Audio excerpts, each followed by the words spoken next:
Que l'ostéopathie ne se pratique pas forcément que sur table, elle peut aussi avoir lieu dans l'eau, à condition bien sûr d'être formé à cette technique. Elle apporte aux patients une bonne détente musculaire qui peut faciliter les manipulations. Vous voyez ce reportage signé Maxime Soulard, Mélanie Morin, qui ont enfilé leur maillot et assisté à une séance. Regardez ça.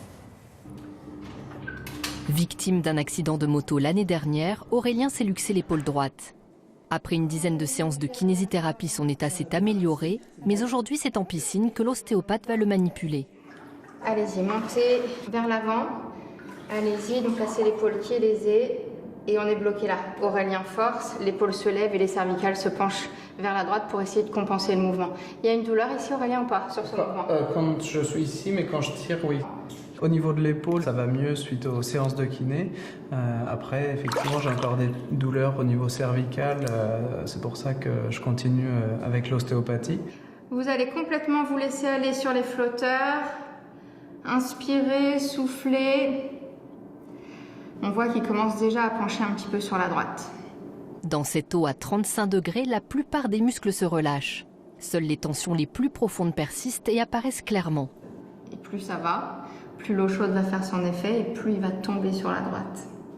Une fois ce positionnement pathologique repéré, l'ostéopathe fait osciller le corps du patient pour vérifier comment il se place lorsqu'il est mobilisé.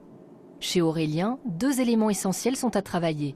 L'ouverture du thorax et le relâchement des cervicales. Le fait de le faire dans l'eau fait qu'on a déjà un muscle qui est détendu. Donc je peux aller les tirer un petit peu plus loin sur table. Si on avait dû lui faire comme je lui fais là, ça aurait pu entraîner une douleur. C'est vraiment une vraie détente, les yeux fermés, donc on est vraiment dans une bulle et c'est une relaxation totale. J'aurais pu m'endormir. Les manipulations sont douces, mais de plus en plus amples.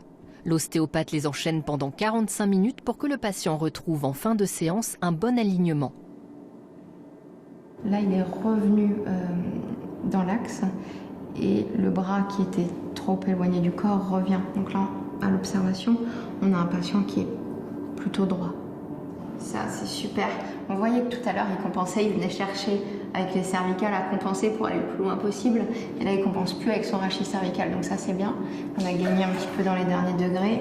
Et de l'autre côté, très bien ça. Je sens que même si je peux aller aussi loin que tout à l'heure, ça me tire beaucoup plus tard et ça, c'est plutôt bon signe. Aurélien refera une séance si le besoin s'en fait sentir. L'ostéopathie aquatique est bien indiquée pour les femmes enceintes, les patients très douloureux ou handicapés moteurs. Seul impératif, ne pas avoir peur de l'eau. Raphaël nous demande quelle différence entre ce qu'on a vu là et la balnéothérapie. Là, il y a un ostéopathe qui s'occupe. Non, je crois qu'en balnéothérapie, c'est plutôt des kinésithérapeutes qui... Sur ce qui se passe dans l'eau, c'est à peu près la même chose, ça revient un peu au même. Je ne connais pas les techniques qui ont été employées. L'ostéopathe peut peut-être faire quelques manipulations dans l'eau et facilité par le relâchement musculaire. Le kinésithérapeute fera plutôt faire des mouvements. Voilà. Question de l'or, peut-on soigner les troubles de la digestion avec l'ostéopathie? Je pense qu'on peut les améliorer, oui.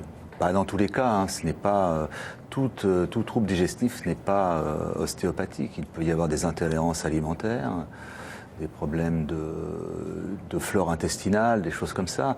Bon, donc il faut tout prendre en compte, mais on a parfois des blocages digestifs en parlant simplement et que l'on arrive à lever très très bien en ostéopathie. Jacqueline demande si on peut avoir recours à l'ostéopathie quand on a une instabilité lombaire. C'est quoi une instabilité lombaire? L'instabilité lombaire, c'est probablement quand il y a eu des lésions arthrosiques, des lésions discales et que lors des mouvements, le rachis bouge, c'est-à-dire les différents vertèbres ne sont pas stables, elles ne font pas un mouvement normal, elles font un mouvement qui est exagéré et donc une instabilité. Et ça c'est pas vraiment ostéopathique, c'est vraiment médical puisque c'est un problème pathologique. L'ostéopathe arrive à déceler des douleurs dues au stress. Comment expliquer cela? Quand on examine son patient, quand on examine son patient, quand on le ressent, c'est-à-dire quand on le touche, on ressent les tensions. Alors le stress joue beaucoup. On arrive à traiter les patients, on les soulage, on lève les tensions et souvent ou parfois, on a des patients qui se mettent à pleurer, qui décompensent. C'est un signe de levée de stress. L'angoisse s'évacue et il y a un relâchement total du patient qui se fait. Ça, c'est assez fréquent. Lorsqu'on parle de stress, est-ce qu'il y a un intérêt à l'ostéopathie en prévention, c'est-à-dire régulièrement se faire manipuler pour éviter que des tensions ne s'installent? Alors, certains le disent d'une façon systématique. Personnellement, j'aurais tendance à dire que quand on commence à être inconfortable dans son corps, il est temps d'aller voir l'ostéopathe, ce qui est une petite nuance, c'est-à-dire de là à dire qu'il faut tous les 3 mois, tous les 6 mois, tous les ans. Non, vous vous sentez un peu moins bien, vous avez du mal à vous tenir sur votre fauteuil quand vous êtes longtemps en train de travailler, vous marchez, ça va pas bien, vous allez voir l'ostéopathe.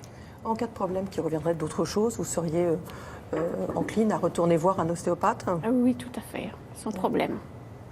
Vous avez eu confiance et ça s'est bien passé? Ça s'est bien passé, donc j'ai eu un résultat assez rapide. Donc je pense que oui, je retournerai. Ah oui, oui. Quid de l'ostéopathie pour soulager les migraines et les céphalées de tension? Question de Catherine. C'est un vrai sujet et je pense que l'ostéopathie peut améliorer largement ces problématiques. Largement les améliorer, ou du moins, au moins les démêler, voir ce qu'il en reste. Souvent, quand les migraines, c'est familial, la vraie migraine, c'est pas simple. C'est en rapport avec une pathologie d'un nerf intracrânien, dans le crâne, dans la tête. Donc, c'est pas simple. Mais il y a beaucoup de céphalées qui sont en rapport avec le cervical, Je me mets à la place de Catherine, donc, qui nous envoie cette question. Elle fait quoi à ce moment-là? Elle va voir plutôt un médecin dans cette indication-là. Elle va voir plutôt un médecin ostéopathe, un kiné-ostéopathe, un ni médecin ni kiné. On peut lui conseiller quoi? Soulager les migraines et les céphalées de tension, par exemple. Elle choisit comment? C'est pas facile. Ce qui est certain, c'est qu'il faut un diagnostic. Ouais. Donc, il faut un médecin qui fasse le diagnostic. Voilà, déjà. Ensuite, une fois que le diagnostic est fait, on sait où l'on en est et on peut voir un ostéopathe. Si l'ostéopathe est médecin, il peut déjà lui aussi avancer sur le diagnostic avant de pratiquer de l'ostéopathie. Si l'ostéopathe n'est pas médecin, il reprendra le patient une fois qu'il aura été vu par le médecin pour éliminer les problèmes médicaux. Anne demande si on peut perdre du poids avec l'ostéopathie. On peut perdre du poids avec l'ostéopathie si on est complètement immobilisé et que l'ostéopathie vous redonne la possibilité de bouger, de marcher, de faire du sport.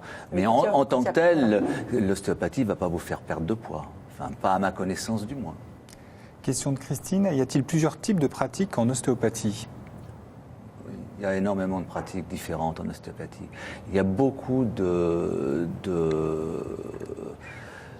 techniques différentes. En fait, ce qu'il faut comprendre, si on veut donner une petite explication un peu scientifique, c'est que le corps est découpé en tranches.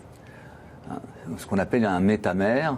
Et dans une tranche, il y a une connexion neurologique.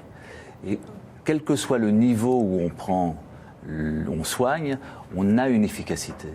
Donc si vous êtes dans une tranche où vous avez le bras, que vous soignez avec des manipulations, que vous soignez avec des mobilisations, que vous soignez avec des écoutes, c'est-à-dire que vous laissez et vous attendez de voir ce qu'il va se passer, vous faites des équilibrations ligamentaires, vous avez de l'efficacité.